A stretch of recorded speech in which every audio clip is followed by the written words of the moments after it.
అంతర్జాతీయ క్రికెట్ వేదికపై మరోసారి భారత్ పాకిస్తాన్ మధ్య పచ్చగడ్డి వేస్తే బగ్గుమనేలా ఉద్రిక్తతలు నెలకొన్నాయి. 2026 టీ20 ప్రపంచ కప్కు భారత్ ఆతిథ్యం ఇస్తున్న తరుణంలో పాకిస్తాన్ మరియు బంగ్లాదేశ్ తీసుకున్న నిర్ణయాలు ఇప్పుడు దేశవ్యాప్తంగా చర్చనీయాంశమయ్యాయి.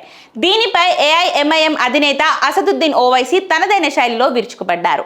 భద్రత కారణాలను సాకుగా చూపుతూ బంగ్లాదేశ్ క్రికెట్ బోర్డు భారత్కు వచ్చేందుకు నిరాకరించింది.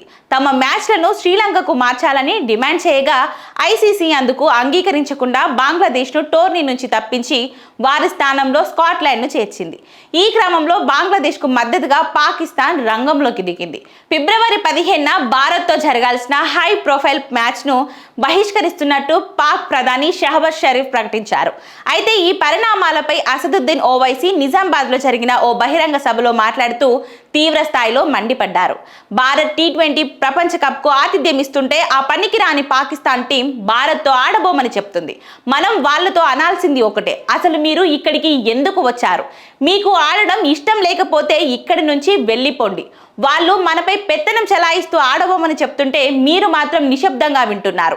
రక్తం నీరు కలిసి ప్రవహించవన్న మాటలు ఏమయ్యాయి అని నిప్పులు చెరిగారు. ఇక బంగ్లాదేశ్ పర్యటన నిరాకరణను పాకిస్తాన్ సమర్థించడమే కాకుండా భారత్తో మ్యాచ్ ఆడబోమని ప్రకటించడం ద్వారా క్రీడల్లోకి రాజకీయాలను తీసుకువచ్చినట్లయిందన్నారు. ఇక ఉగ్రవాదం క్రికెట్ కలిసి సాగవని చెప్పే కేంద్ర ప్రభుత్వం పాక్ మొండి వైఖరిపై ఎందుకు మౌనంగా ఉందని ఓవైసీ ప్రశ్నించారు.